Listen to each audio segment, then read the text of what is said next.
Some good news and some bad news for anybody who intends to build a life around your ability to communicate. So I want to get the bad news out first so you can be clear. I always like to get the bad stuff up front. So here it is. Everything around us, including and in particular the internet and social media, is now being used to erode trust in our institutions, interfere in our elections, and wreak havoc on our infrastructure. It hands advertisers a map to our deepest desires. It enables misinformation to run rampant, attention spans to run short, and false stories from phony sites to run circles around major news outlets. We have literally walked into traffic while staring at our phones. Now the good news. The good news is that there really is a solution.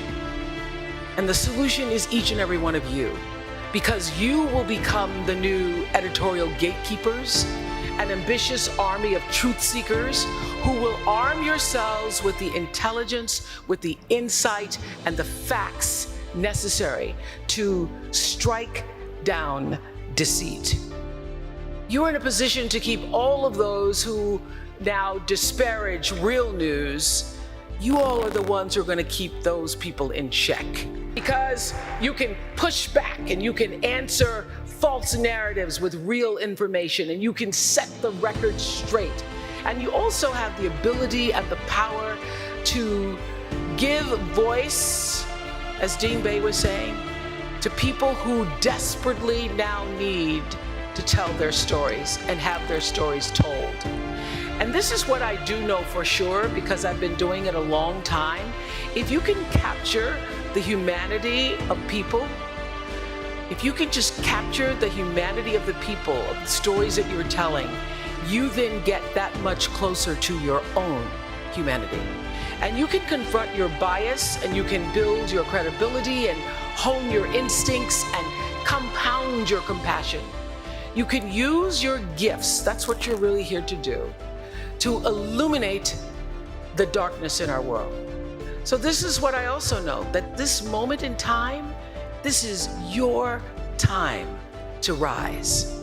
You can't stand in line at Starbucks, you can't go to a party, you can't go to any place without, everywhere you turn, people are talking about how bad things are, how terrible it is. And this is what I know. The problem is everybody is meeting hysteria with more hysteria. And then we just are all becoming hysterical, and it's getting worse. What I've learned all these years is that we're not supposed to match it or even get locked into resisting or pushing against it. We're supposed to see this moment in time for what it is. We're supposed to see through it and then transcend it. That is how you overcome hysteria. The sniping at one another, the trolling, the mean-spirited partisanship on both sides of the aisle, the divisiveness, the injustices, and the out-and-out hatred. You use it. Use this moment to encourage you, to embolden you, and to literally push you into the rising of your life. And to borrow a phrase from my beloved mentor, Maya Angelou, just like moons and like suns, with the certainty of tides, just like the hope springing high, you will rise.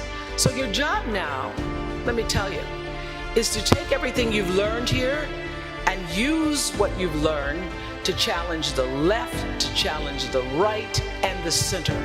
When you see something, you say something, and you say it with the facts and the reporting to back it up. You make the choice every day, every single day, to exemplify honesty, because the truth, let me tell you something about the truth. The truth exonerates and it convicts. The truth has always been and will always be our shield against corruption, our shield against greed and despair. The truth is our saving grace.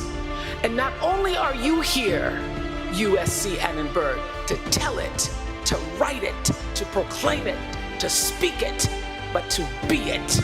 In about an hour and a half, you're going to be catapulted into a world that appears to have gone off its rocker. And I can tell you, I've hosted on the Oprah Show for 25 years. I was a little intimidated coming here because graduations, it's tough. It's hard trying to come up with something to share with you that you haven't already heard. What can I possibly say? Because I know this, any inspiration or guidance I can offer is nothing that your parents or your deans or professors or Siri haven't already provided. So I'm here to really tell you, I don't have any new lessons. I don't have any new lessons. But I often think that it's not the new lessons, but so much as it is really learning the old ones again and again. So here are variations on a few grand themes, beginning with this. Pick a problem, any problem. The list is long. Here are just a few that are at the top of my list. There's gun violence, and there's climate change and systemic racism, economic inequality, media bias. The homeless need opportunity, the addicted need treatment, the dreamers need protection, the prison system needs reforming, LGBTQ community needs acceptance, the social safety net needs saving, and the misogyny needs to stop. But you can't fix everything, and you can't save every soul. But what can you do? Here and now, I believe you have to declare war on one of our most dangerous enemies, and that is cynicism. Because when that little creature sinks in, its hooks into you, it'll cloud your clarity, it'll compromise your integrity, it'll lower your standards, it'll choke your empathy, and sooner or later, cynicism shatters your faith. When you hear yourself saying, oh, it doesn't matter what one person says, oh well, so what? It's not gonna make any difference what I do, who cares? When you hear yourself saying that, know that you're on a collision course for our culture. And I understand how it's so easy to become disillusioned, so tempting to allow apathy to set in, because anxiety is being broadcast on 157 channels 24 hours a day, all night long. And everybody I know is feeling it. But these times are here to let us know that we need to take a stand for our right to have hope. And we need to take a stand with every ounce of wit and courage we can muster. The question is, what are you willing to stand for? And here's how you answer it. You put your honor where your mouth is. When you give your word, keep it. Show up, do the work, get your hands dirty. And then you'll begin to draw strength from the understanding, the true knowing that history is still being written. You're writing it every day. The wheel's still in spin, and what you do or what you don't do will be a part of it. You build a legacy, not from one thing, but from everything.